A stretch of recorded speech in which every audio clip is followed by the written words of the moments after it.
How would you describe the process of creating the ELL profile?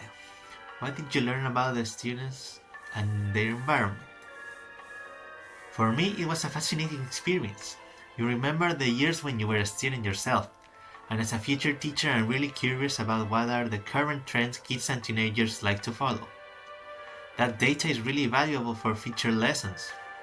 Regarding to what I learned about the Tercero D students, almost everyone is female and comes from the outskirts of Gran Concepcion.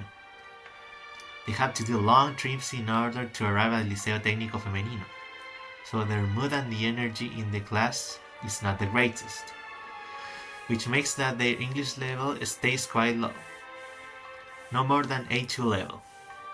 You can see photos of their city of residence and their gender.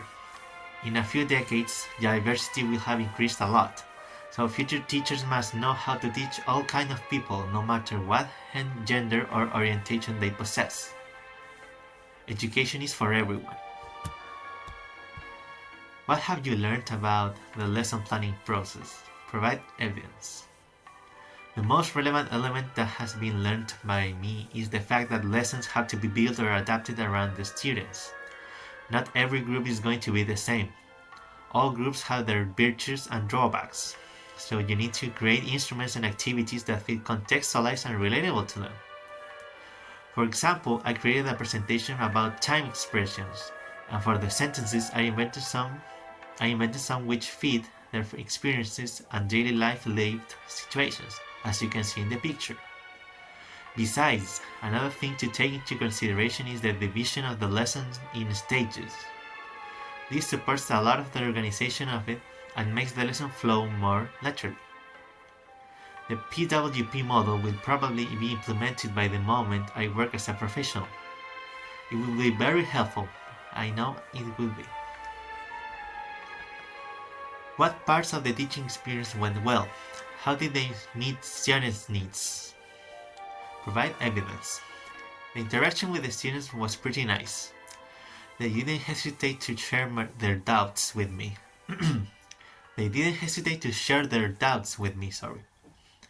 And they understood the explanation I provided. Having that mutual confidence between students and teacher enhanced a great class development. The application of the data collection instrument went well too. They liked my survey with CAS as a rating scale. These two parts help a lot for the creation of the intervention. Giving valuable information so I could address their reading comprehension in a more engaging way. Reading about topics that were familiar made them put all their effort into answering the worksheet. That meant I did a good job with the instruments, and it was a good experience for both parts. What points of improvement will you establish from the results of your intervention, and why? The most important has to be my awareness of the use of English in the classroom.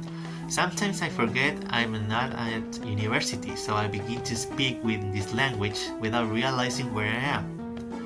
And most of the kids or teens don't get anything of what I said because of their low proficiency with it. I need to pay more attention to what surrounds me to avoid misunderstandings and seize the most of the class time. Other point of improvement might be the classroom management. I felt that some groups were messing around and talking too much mid-lesson, but I don't feel brave enough to request for silence. I need to understand that raising my voice and being more serious and demanding with them is a valid tool. As a teacher, you must be strict but fair at the same time. What actions will you carry out to address the points of improvement? What I can do to address this is doing self-monitoring and reflection. Paying attention to my performances during and after the lessons I teach will help to acknowledge my strengths and weaknesses. With that information, I can take action and improve the traits that are deficient. Also, practicing the lessons before imparting them might be a good way to verify if they are useful and well created for the target audience. Asking for advice to other teachers could be a good source of knowledge too. To what extent does this experience of the practical contribute to your teacher education process and beliefs? provide evidence. A reality check was produced by this practicum. This experience showed me how rough and overwhelming this teaching career can be. I remember when my mentor teacher had some arguments with students. The lack of respect they had towards him shocked me. Watching those situations made me feel appalled, thinking about the reasons the students behave like that. Now I know that most of the time this profession is not rewarding, and when it rewards, you feel a huge accomplishment feeling inside you. Another area the practicum helped me is in the approach and methods you can apply to create lessons. With that knowledge, I feel that I can really be a reliable source of knowledge to my future pupils. I'm starting to feel I can be a valuable individual to young and older learners.